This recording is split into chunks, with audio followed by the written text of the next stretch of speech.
All right, welcome back to operating systems. So there was someone in here earlier doing maintenance and then they read your messages that you're talking about killing children. They left immediately, so I'm pretty sure, hopefully I'm not in trouble for that one. Whew. All right, so today, this lecture should be fairly chill. We just have one little project to do. This will also help, this is like the last lecture that will help you with lab 2 as well. So if you do this, you should start lab 2, like start lab 2 immediately. Otherwise, because if you have a little problem, trust me, if you leave it till the last minute, you are going to be screwed because you probably need a good night's rest to figure.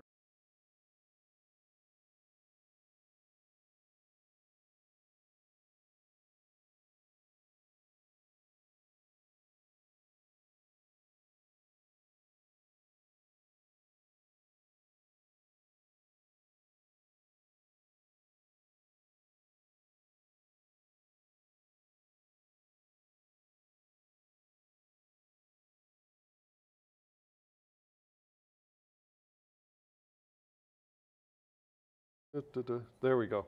All right. So we want to create a new process that launches the command line argument that we give it. So it should be the name of a program that we want to run. Then we want to send a string to it, just testing, and then a new line. Then we also want to receive any data it writes to standard output. So we want to give it some data through its standard input, and then we want to read its standard output at the end of it. So we are going to communicate two ways with it. So we saw exec_VE. Exec_VE is kind of a pain in the butt because it has that big array and it's kind of annoying to deal with. So we can use this little helper function called exec_LP. So what exec_LP does is it takes a file and just the file name, and it will look in all the default directories for you so you don't have to specify a giant path. So, and it also doesn't take a big array of C strings, it just takes a variable argument amount of C strings that we can end with null.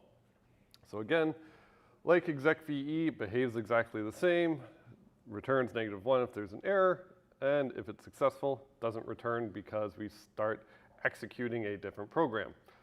So this is just a little more convenient, and the default directories I said it searches for that executable, well, that's using a path environment variable. So if you've ever heard of that, it's just like the default search directories for executables. So some final APIs, dupe and dupe2. So what do these do?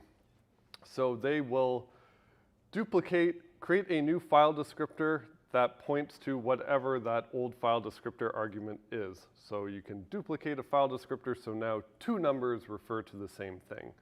So in the first version, it just returns a new file descriptor, which would be the lowest number that is available. For dupe2, that new file descriptor is what you want the new file descriptor to be. So if that is already open, then it will go ahead and close it for you before it replaces it. So it will do it atomically, which might not mean that much to you right now, but once we get into threads, it will. So it both will close that file descriptor if it's open. If it's not, it won't do anything, and then make new FD refer to the same thing. So that means if I did like dupe2, 4, and 0, then whatever file descriptor 4 points to, it will make file descriptor 0 also point to the same thing, and it would close file descriptor 0 if it was open before that.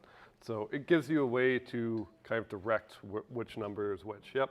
Will it close 4 in that example? Yeah, so the question is, will it close 4 in that example? And no. So old FD will still remain open after this. If you want to close it later, you can.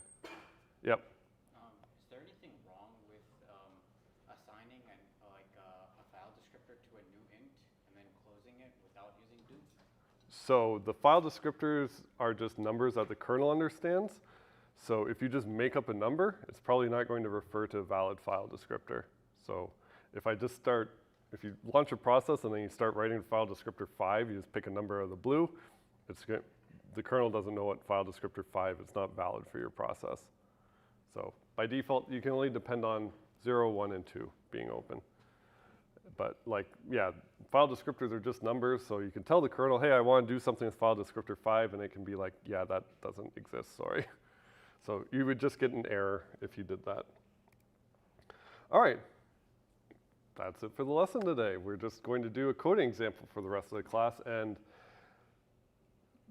there's just a skeleton here. We're going to go through the code today, and then the intention is that the code isn't there for you, so you can practice and redo this again, so you can get some practice doing it.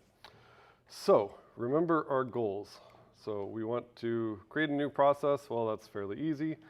Then we're going to have to send a string testing to it and receive any data it writes, which probably means we need to use our good friend pipes. So here is the setup. So I have this check error function that we all hopefully know and love. You're allowed to use this. It is perfectly fine. That will just check any standard C-style system call, check for errors for you, and exit if there is an error, and do all that fun stuff. So in the main, I'm going to check if there are 2 arguments because I'm expecting a name to run as the second argument. Then after that, I'll just declare some space for an in pipe FD and then out pipe FD.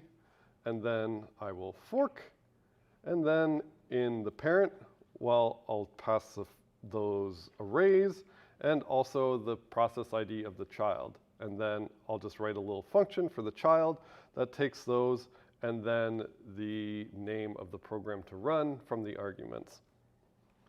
So right now in the parent, it does absolutely nothing, and in the child, it does exec LP. So if I go ahead and run it with something like this, what should happen?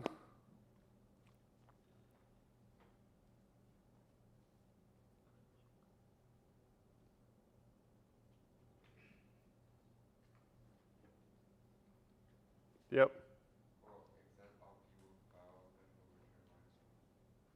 Exec LP will fail and return -1. Okay, so first, I'll just type uname. It's a program. It's a valid program, and it prints out Linux. So if I do something like, oops. So if I do something like this, subprocess uname, what'll happen?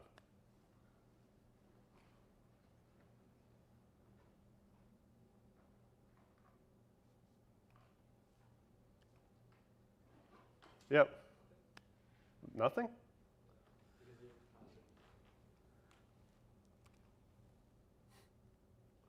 Same thing. Why? Yep. Is it because like the child process becomes like uname basically, like Yeah. so it just executes whatever the other one does as well, like it's the same thing basically. Yeah. So this subprocess creates a child process, and then that child process just becomes uname because that's the argument I give it. It looks up that uname program as part of this file argument, and by default, we have to give it its own name as an argument, and it just runs that. So because it's our child and inherits our standard in, standard out, everything like that, so it would just, the child process would run uname and just print out to the terminal. Right? Anyone disagree with that? Yeah. Could you explain what argc does again? argc? So these are just the command line arguments that you get from your running your program. So in this case, if I run this program like this argc would be 2 because there's 2 arguments, and this would be argv0, and this would be argv1. And argc is just the number of arguments there are. Like it's the size of this array. I just didn't know that like running build counted as an argument. I just assumed that. But I guess not. So this build slash, like that whole thing would be the first argument. That's how I ran the program. If I was in the other directory, like if I was in the build directory, I could run it like this, and it would just change the name of it. But I don't use the name, doesn't really matter, right? Oops. Oh, I'm still in that build. Okay. Yep. What is uname? So uname is just a program that prints out the name of the kernel by default. In lab 0, you had to do like uname-r to get the kernel version you're currently running. Right? That should look familiar to people. So uname just is a program that will return some information about your kernel that is currently running. So on Linux, basically, it would just look at proc and be like, hey, what version is currently running? All that fun stuff. All right, so that works. Any questions about that?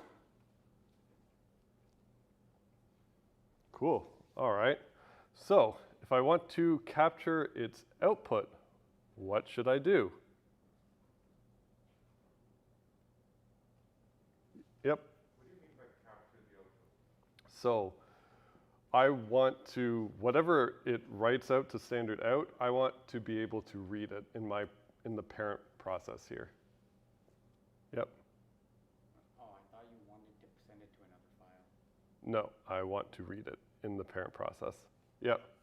You could use the pipe to write name in the child process, and then you can read out the parent. Yeah, I can create a pipe and make that process write to it, and then I can read from it in the parent process, right? Everyone agree with that?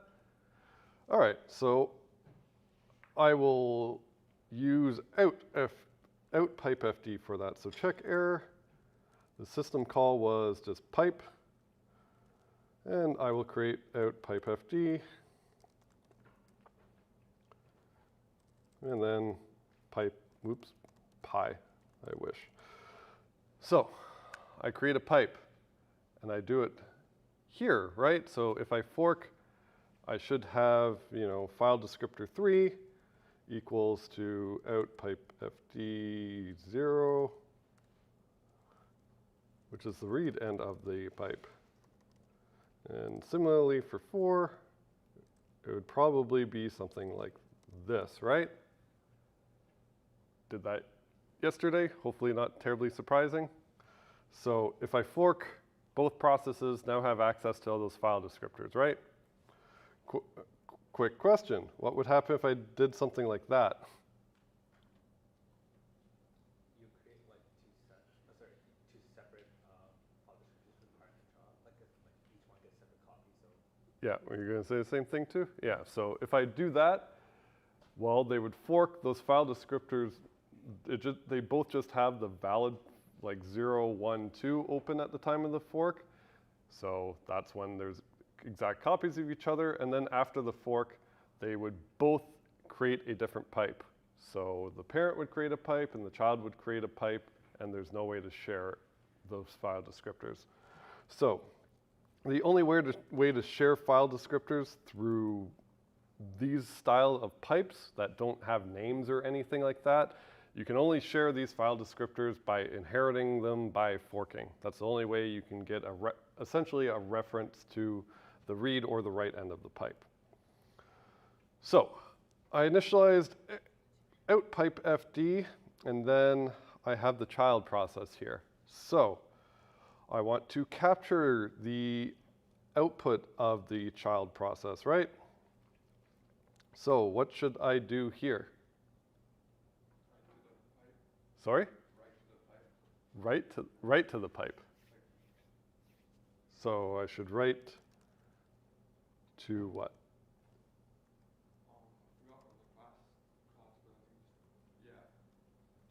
To the right end of the pipe? What would I be writing? The name. The output of exec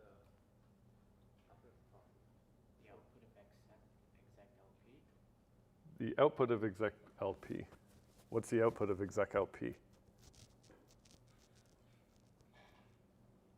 So remember what exec LP does. It starts running a different program, right? Process doesn't change, starts writing a different program.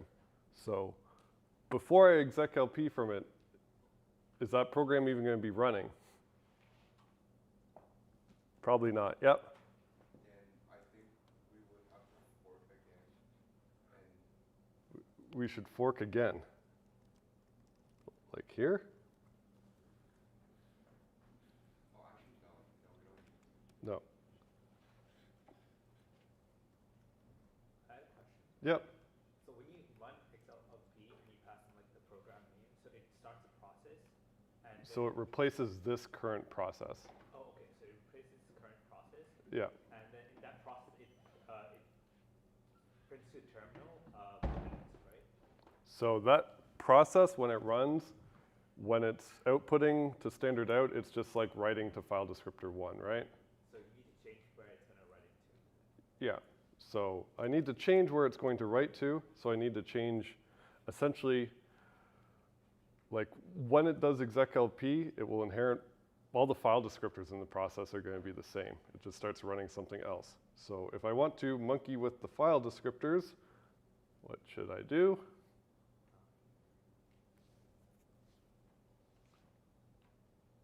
Well, would you do do 2 by the old file descriptor would be file descriptor 1 and then the new one would be like the input of the right file? Yeah, close other way around. Oh, okay. So Yeah. it places the. Okay, so you put the Yeah, so type input in old. yeah, so old FD for both of these is the one that gets copied. Oh, okay. And then dupe will return a new file descriptor that also points to the same thing. And then dupe2, that new file descriptor will point to the same thing at whatever number you pick. So you can pick whatever number you want. So in that case, okay, that died, cool. All right, in that case, we want to use dupe2. So it says even, whoops. So we want to use dupe2, and we even get a fun little message here. So duplicate FD to FD2, closing FD2 and making it open to the same file. Again, file descriptor doesn't actually have to represent a real file. So we want to essentially make it write to the right end of the pipe, right, for its output. So that is out pipe FD. Anyone off the top of their head, 0 or 1? 1, right? So 1 is the right end of the pipe. And what do I want to replace? File descriptor 1, right?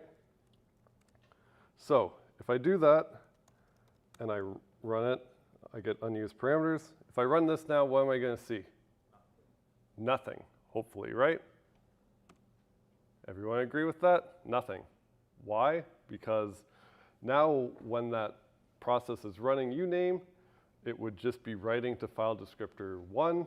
File descriptor 1 is the right end of the pipe, which we never read from. So it just kind of goes off. Eventually, it will close all the file descriptors and then be done. Right? So other things we should do to clean up. So what file descriptors do we have open at this point? So hopefully we have, here, I'll write them on separate lines. So what else is open? So 0, well, that's standard in. 1, we just replaced it with the right end of pipe. 2 is standard error. Yeah. 4 is probably open, the read, 3, the read end of the pipe, sorry. 3, the read end of the pipe. Yep, that's still open. What else is likely still open? Probably 4 as well. Yeah, probably 4 as well, So if I'm being nice and following conventions, should I close some file descriptors here? What should I close? Close 4, out, pipe FD. All right, anything else I should close? Yeah, I don't need the read open either, right? The convention is that when that process starts executing, only file descriptor 0, 1, and 2 should be open. So I may as well close 3 and 4. So I made 1 essentially point to something else. So that's fine. And after that, I don't need 3 and 4. So they don't have to be open. So right here, the only things that are open before the execlp is 0, 1, and 2, which is great, right? So if I want to read data from that process, how should I read data from that process? From the parent.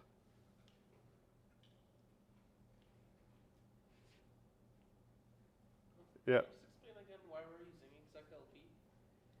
So I'm just using exec LP instead of VE because remember exec VE needed like /user/bin/thing. I don't want to type that. I don't want to have to make the user input that every time. So exec LP will search the default directories for executables for you. So instead of user/bin/ls or uname or whatever, I can just say uname and it'll find it for me. So we're replacing the child process with running uname. Yeah. Okay. Yeah, so in this case, the child process gets replaced by uname if my argument's uname, right? I could make it, cat or something like that, in which case it kind of complains at me. Yeah. So the next part, you just read from one. From here, I just read from, Because it's already, like, one is already the output, or the child's writing to one. Like, file descriptor one. so I should read from file descriptor 1 here? But you have to do, ultimately, yes, but there's some other steps. Some other steps. What are my other steps? Yep. Should you not read from the read end of the pipe? Should I not read from the read end of the pipe? Who wants to read from the read end of the pipe? Yeah. Huh? Oh, you're good? Okay. So what's the read end of the pipe? Yeah, Zero. 0, right? So the child process, whatever it executes, would write to file descriptor 1, which is the right end of the pipe. I should be able to read from the read end of the pipe and communicate with that process, right? Yep. So in this case, the parent, its file descriptor 1 is not the right end of the pipe, is it? So right now, what are the file descriptors open in the parent? 0, 1, 2, 3, 4. Yeah, so right now, its file descriptors are like But essentially like this, right? So in the parent, I didn't monkey with file descriptor 1, right? So these are the file descriptors that are open in the parent, right? So if I want to read, well, I will go ahead, declare some space of a magical number, and then read from it. Size of buffer. Check error, bytes, and read. All right, yep. What was in pipe FD for?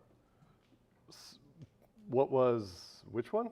The first argument for the function. Oh, so in pipe FD, I haven't screwed with yet. So I just declared some space for it and gave it as an argument just as a reminder to myself.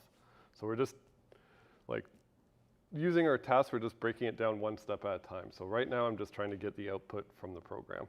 Because remember our other task is to send it some input. So that's why that one's there.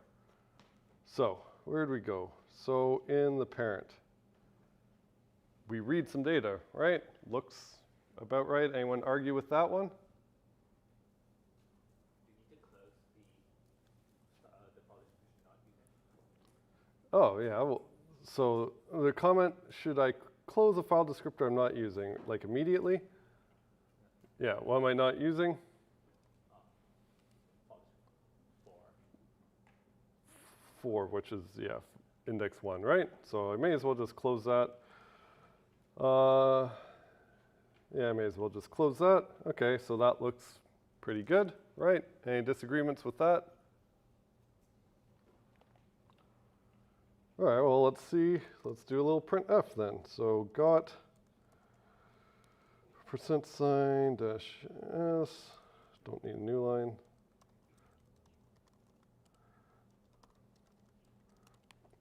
So if I do something like that, it should just print off the string I receive, right? Uname. So Now I captured it. I got Linux, right? So I'm communicating with it at least in one direction. Everyone agree with that? Looks kind of cool? Yep. Sorry? Oh, yeah, so the % dot star s means that this is not a C string. So the dot star means just take an additional argument. The first argument should be the number of characters in this string. Sorry? Bytes read is the number of characters. Yeah, bytes read is the number of characters because I'm just doing a read system call that returns the number of bytes actually read. So I know only that number of bytes is valid. And it is not a C string. I'm not guaranteed it to be a C string or anything like that because it's just from standard output. So it doesn't end in a null byte, so I have to tell it how many bytes there are. Yeah, if it was a C string, I could just use %s, but it's not. Yep. For example, we have a printf statement in the child. Would it also be would it also go to the byte because of the date too? Would it also, sorry, in the child, what would happen? That if we have a printf, would it also go to the byte but not to the terminal because of date too? Yeah, so that's exactly right. So like in uname could be doing printf to output Linux, right? But it just writes to file descriptor 1. So we would capture that output too if it used printf, which it probably did. What if like not in uname but in the child in this program? After loop 2 we do a printf. Like in the child, if we do a printf like here, Yeah. Would that also go to the byte? well, let's see. We can just print it off. Hey, hey.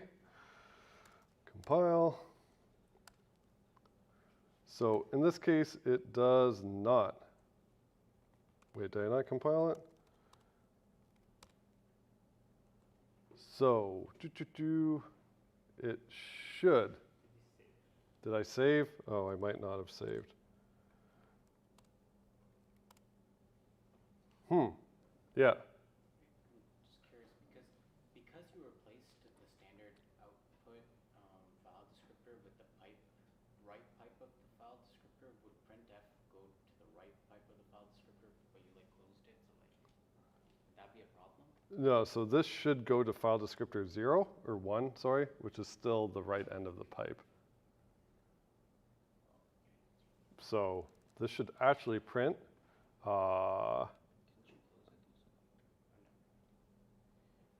Int Okay, that's weird. I would have to look at that later, but that's a good question because we should see it because we just wrote to it. So that's really weird.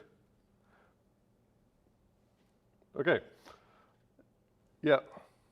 Can we change the file descriptor that exec.lp outputs to, or that you would have to change the program in exec.lp to do that? Yeah, so the question is, can I change the file descriptor that exec.lp actually uses? And the answer to that is no, because when that executable runs, it just would do a system call to file descriptor 1. So I can't change what file descriptor it uses, but I can change what file descriptor 1 points to. Yep.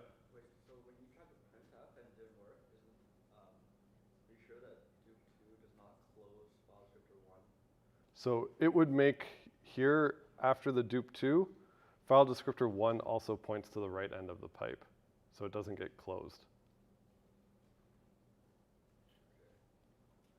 Yeah, unless something real bad happened. So I might have to figure that out later because that seems really weird. But anyways, if I do that, I still communicate. I should probably still close another file descriptor. So after I read, I should probably just close that I don't need the read end of the pipe anymore, so I should probably close that. So that looks pretty good.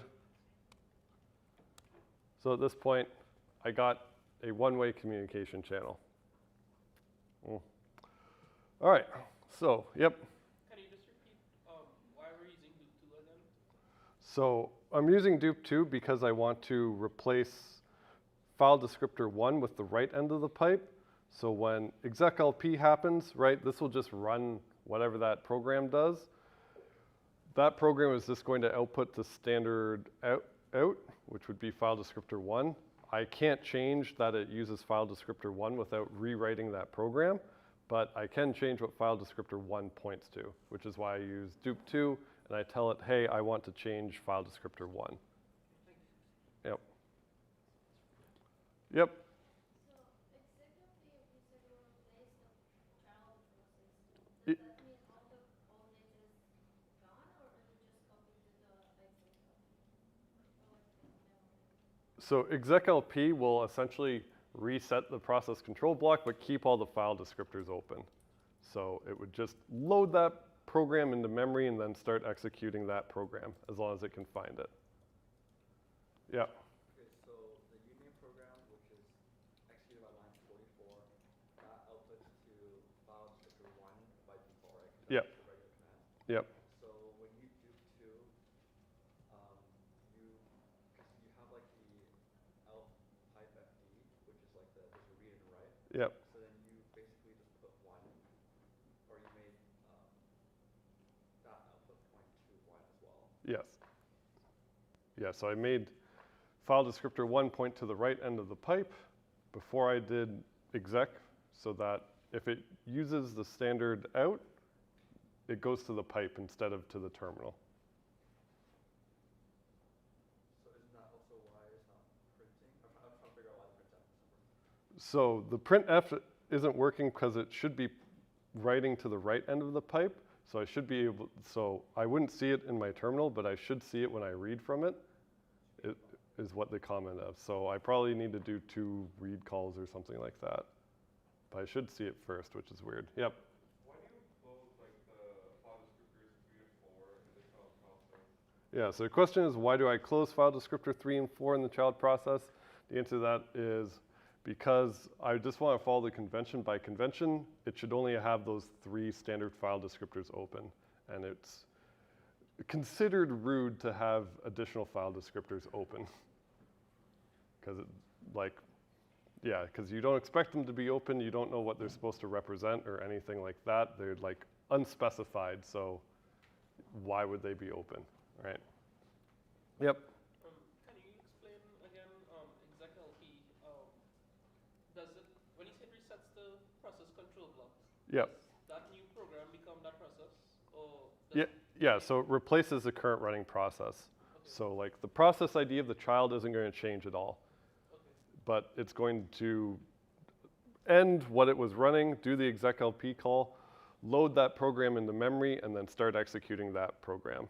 So if we were to do an strace on that, we would see like it'll call exec first and then become that new program?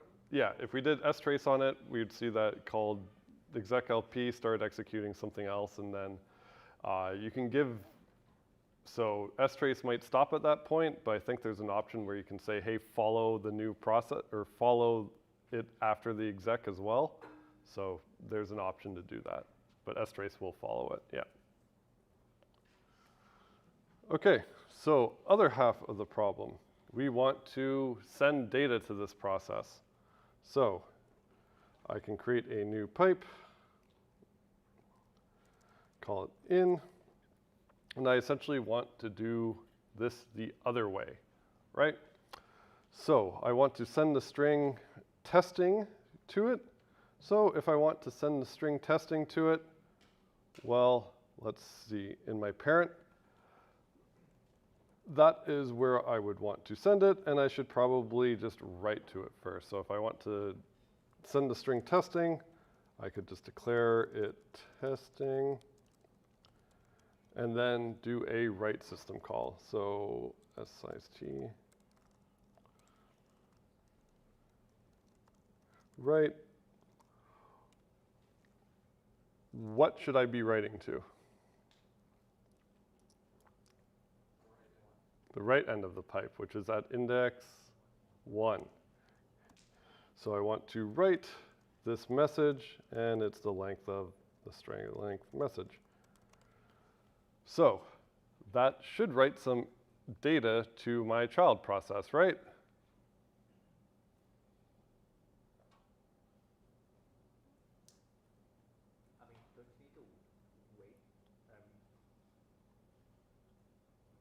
also how you're running the child process, but you might need to wait in the child process for it to the parent to execute first.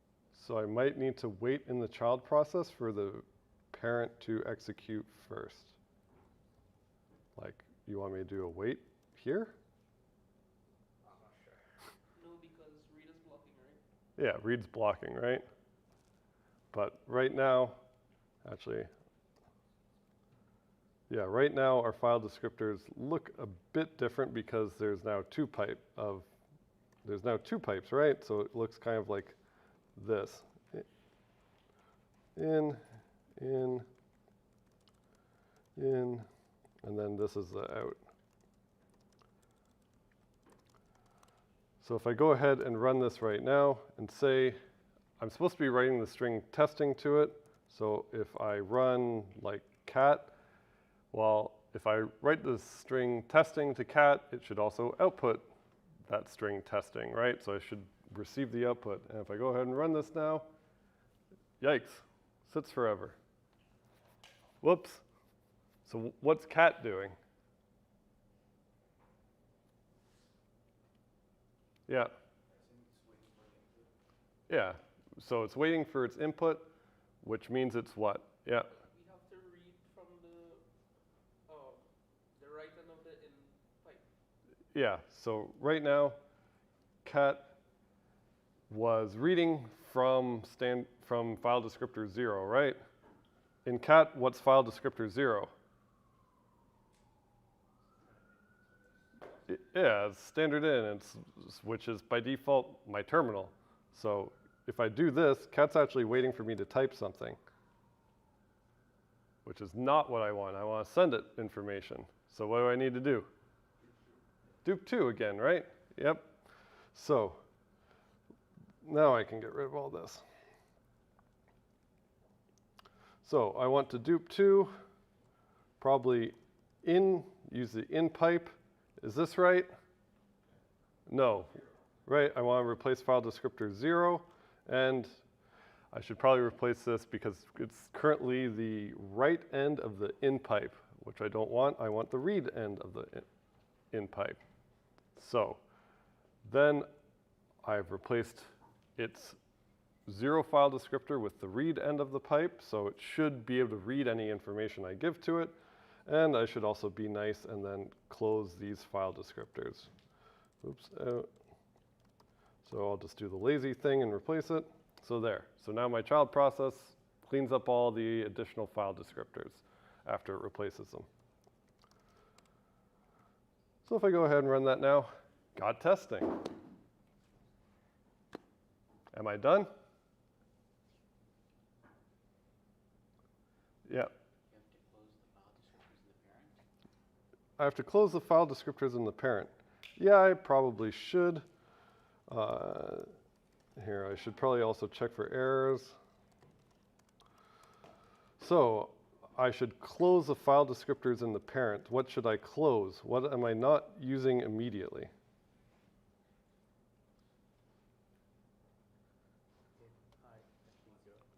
Yeah, in pipe FD0, it never uses the read end of that pipe, and also it never uses the right end of the out pipe, right? So we should clean those up immediately, and then we should close the other ones as soon as we know we don't need them. So after the write system call, we don't need this one, and after the read system call, we do not, oh, we already close it. So we're smart. Yep. Don't you double close? Won't that have a bad file descriptor?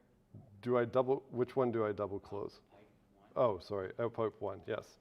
So I can delete that, there we go.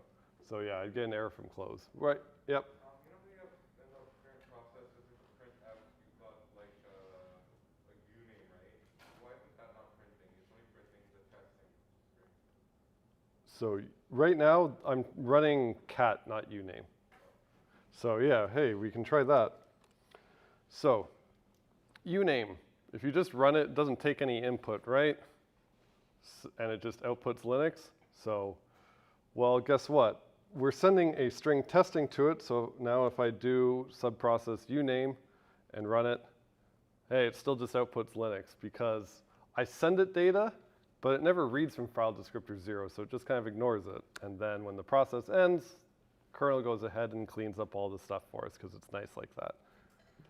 So, am I done? This looks pretty done, but we have to ask ourselves one question. What is that question? Are we a good parent? We have to acknowledge the child. Sorry? We have to acknowledge when a child dies. Yeah, did we ever wait on our poor child? No. No, right? We should probably do that. Where should I do that?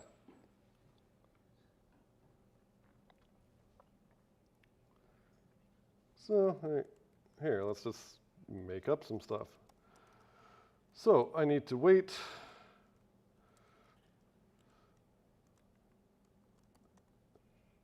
And then I will check for errors.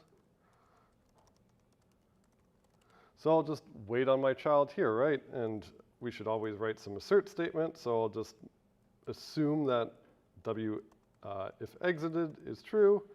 And I'll also assume that the W exit status of W status is equal to 0. Kind of indicate that the program exited, no problem. So does that look good?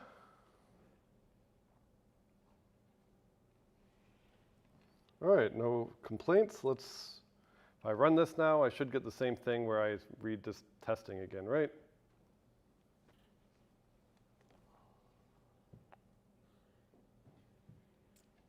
Help, my program is not working. Yeah. Should we do it after, right? Should I do it after the write? So, should I do it after the write? After the read. After the read. So, let's see. Should I do it after the write? It's few hands. Should I do it after the read? More hands. Or slightly more hands. All right, well, let's do it after the read.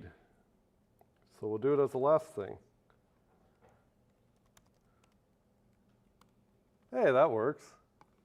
Cool, but would it have worked if I moved it up one?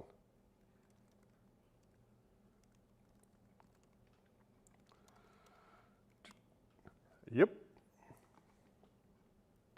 So what is the thing preventing wait from actually returning? Yeah.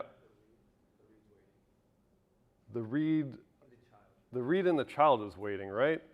So what is signifying to the child that it's not going to get any more data? Yeah, the close of what? Yeah, the close of in pipe FD1 right here. That signifies that's closing the right end of the pipe that the child's reading from, right? And because the child cleaned it up, well, it doesn't have the right end of the pipe open. And then if I don't have the right end of the pipe open, the kernel knows that no problem, we can close this. So if I miss this, even if I put this way down here, what's going to happen? So I didn't close the right end of the pipe. So if I run it, what am I expecting to happen here? Yeah, it should wait forever again, right? So it got the string testing because I sent it to it, but now remember cat just reads over and over and over again. So it's still alive and it's still waiting for some more data because it could read some more data if it really wanted to, right? Cool. So any other questions with this? So what did we do? We created a child process. We execed it. We turned it into something else. And we communicated with it. So we could send data to it and receive data from it, which is kind of cool. If you've ever used the Python subprocess, that's a really useful tool in order to call other programs. I use it all the time. In fact, that's what's grading your assignments. And this is essentially how it works. So you can ask Python, hey, change file descriptor standard in to be a pipe so I can read its output or give its or give it some input, and then you can play with processes like this.